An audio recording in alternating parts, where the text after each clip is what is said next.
Ese ni kuki udakwiye guhatiriza umuntu ugukunda? Urukundo ni kimwe mu bintu byimbitse cyane mu buzima bw'umuntu. Si amagambo gusa, si no kubana gusa, kandi ikindi si no kubonana gusa, ndetse si n'isezerano rikorwa n'umunwa gusa. Urukundo ni icyemezo gifatwa n'umutima gusa, kandi umutima w'umuntu ntuhatirizwa cyangwa se ngo uhatirwe kuba wakwishyiramo gukunda. Iyo uhatirije umuntu kugukunda, uba umeze nk'uri gusenya ibintu bitatu bikurikira, ari byo urukundo nyarwo, icyubahiro ndetse n'agaciro kawe. Uyu munsi tugiye kurebera hamwe ibintu bitandatu bikubiye nk'uku kudahatiriza urukundo, cyangwa se kuba utakihatiriza kuba wakunda umuntu, cyangwa se kuba utahatiriza undi kuba wamukunda. Ni ibintu bitandatu byonyine ariko bifite ubusobanuro bwimbitse. Ndakurarikira gukurikirana kino kiganiro mpaka kirangiye, uri buze kuba wasobanukirwa ibijyanye n'urukundo, cyangwa se kuba utagomba kuba wahatiriza umuntu kugukunda, cyangwa se kuba utihatiriza kuba wamukunda. Ni byinshi uri buze gusobanukirwamo. Ndagusaba gukomeza gukurikira kino kiganiro aho kugera ku musozo.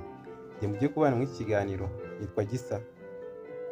Ikintu cya mbere, urukundo nyarwo ruba rufite umudendezo.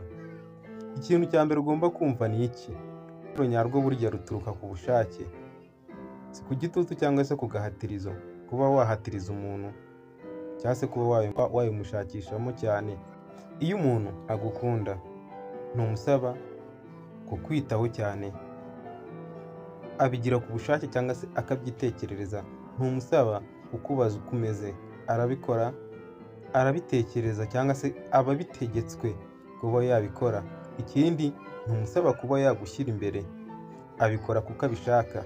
Iyo ubona ko urukundo mu by'ukuri rukenewe, guhora usobanura impamvu ukwiye gukundwa, guhora usaba umwanya hagati yawe n'uwo mu by'ukuri muri kumwe muri relationship, guhora urwana no kwerekwa ko ubaho, icyo kiba kivuze ko uri gusaba ikintu kitakugenewe muri uwo mwanya. Urukundo rutagira umudendezo ruhinduka imbohe, kandi nta rukundo rubaho mu mbohe. Urukundo ruba rugomba kubaho rwohotse, rudafungiranwe, kandi ikindi rwisanzuye. Ikintu cya kabiri ugomba gukura nk'ibi ngibi, ikintu cya kabiri, burya ni byiza ko wakoresha ibikorwa kurusha uko wakoresha amagambo. Ibikorwa bivuga ukuri gusa kurusha amagambo. Aha nibyo wakabaye ukora kurusha ibindi. Abantu benshi barakubwira bati ndagukunda uko uri. Ayo ni amwe mu magambo benshi bakunda gukoresha, cyangwa se ndagutekerezaho, mutekerezaho buri munsi, umunsi ku munsi. Ariko urukundo ntirupimishwa, cyangwa se ntirupimwa ku magambo, rupimirwa ku bikorwa. Reka dukurikire ibi ngibi. Icya mbere, ese agutega amatwi byibuze iyo urimo kuvuga? Ese agufata nk'umuntu ufite agaciro mu buzima bwawe, cyangwa se mu buzima bwe? Ese agushyira mu byemezo bye bya buri munsi? Ese akwitaho mu bihe bigoye, atari mu bihe byiza gusa? Ibi ni ibibazo wakabaye ugomba kwibaza mu gihe uri muri relationship y'urukundo. Niba amagambo ari menshi ariko ibikorwa ari bikeya, cyangwa se bidahari, uba urimo gukunda ishusho y'urukundo gusa, atari urukundo nyarwo mu by'ukuri ukurikiye. Icya gatatu, urukundo rugomba kuba mu mpande zombi. Urukundo rugira imbaraga iyo impande zombi zitanga kandi zikakira. Ibi ni bimwe mu bintu ugomba kuzirikana. Urukundo rugira imbaraga iyo impande zombi zigira gute, zifashanya mu gutanga, kandi ikindi zikanakira. Ibintu ugomba kumenya kuri iki kintu cya gatatu ni ibi bikurikira: niba wowe ari wowe uhamagara buri gihe, niba ari wowe uharanira kuganira nawe, cyangwa se niba ari wowe uhora usobanura uko wumva ibintu rimwe na rimwe, urwo ntiruba rukiri urukundo habe na gatoya. Icyo gihe biba bihindutse kuba uri kurwanirira kuba wakemerwa, cyangwa se wakemererwa kujya mu buzima bw'umuntu. Uba uri kubihatiriza, kandi ikibazo gikomeye cyane si uko undi atagukunda, ahubwo ni uko wowe wemera gukundwa, cyangwa se gukundwaho gakeya. aha ngaha urimo urahatiriza ikintu bita urukundo. Ikintu cya kane, kwiyubaha ni ingenzi kurusha gutsinda mu rukundo. Iyo uhatiriza umuntu kugukunda, uzasaruramo ni ugucyura icyubahiro cyawe cyangwa se kuba wakiyerekana nk'udashobora kubaho. Mu by'ukuri uwo muntu utamufite, kwiyambura agaciro kawe gake gake gake gake ndetse bucece. Kwiyubaha bivuze kumva ko nawe ukwiriye gukundwa ndetse byuzuye birifuza, utaguma aho ngaho wumva ko utitaweho. Ikindi cya kabiri ugomba kumenya, kutemera ko urukundo rukomeretsa umutima wawe. Iki ni cyo bivuze, ukwiriye umuntu uguhitamo atagutakajeho agaciro cyangwa se atakurebeye mu bintu by'agaciro gusa. Ikindi cya gatanu gikubiye muri ibi bintu, muri relationship, kwemera ukuri. Birababaza pe, ariko biranakiza.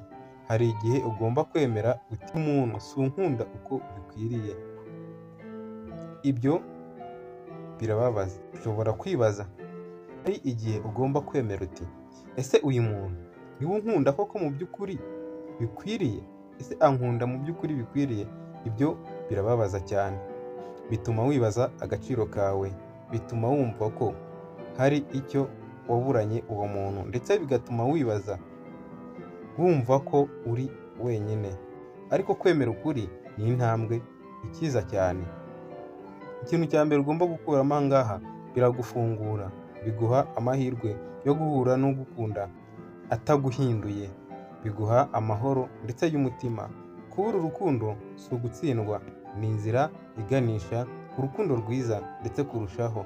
Icya gatandatu ndetse ari nacyo cya nyuma dukura muri ibi bintu, urukundo nyarwo ntirukurushya kuruta uko rugushimisha cyangwa se kuruta uko ruguha ibyishimo bya nyabyo. Ikimenyetso gikomeye cyane ugomba gukuramo aha ngaha, niba urukundo rugutera umunaniro urenze umunezero, icyo gihe ruba rwataye icyerekezo, ntabwo ruba rukiri urukundo nyarwo. Ahubwo urukundo nyarwo rugira ibibazo, yego, rugira ibiganiro ndetse bigoye. Ibyo ngibyo nibyo ugomba kumenya bikubiye mu rukundo, ariko ntiruguhindura umuntu uhora ababaye cyangwa se uhora yibaza agaciro ke, uhora ategereje ibisubizo rimwe na rimwe. Umwanzuro wimbitse ugomba gukura n'iki kiganiro, wowe wakomeje kudutega amatwi ndetse no kudukurikirana, ntugahatirize umuntu ugukunda cyangwa se ukunda, kuko urukundo ntiruhatirizwa. Ukwiriye gukundwa uko uri ndetse uko umeze. Uwo ugenewe azaguhitamo atabanje kuba yabisabirwa cyangwa se yabyemezwa. Kwiyubaha ni ryo shingiro ry'urukundo ndetse rurambye. Gumana umutima wawe ku muntu ukunda cyangwa se ku ugukunda. Ntuwugumane ku muntu ubona ko arimo kukubabaza. Fata umwanzuro wimbitse kandi ufate umwanzuro wa nyawo niba mu by'ukuri uri muri relationship. Wakoze kubana natwe.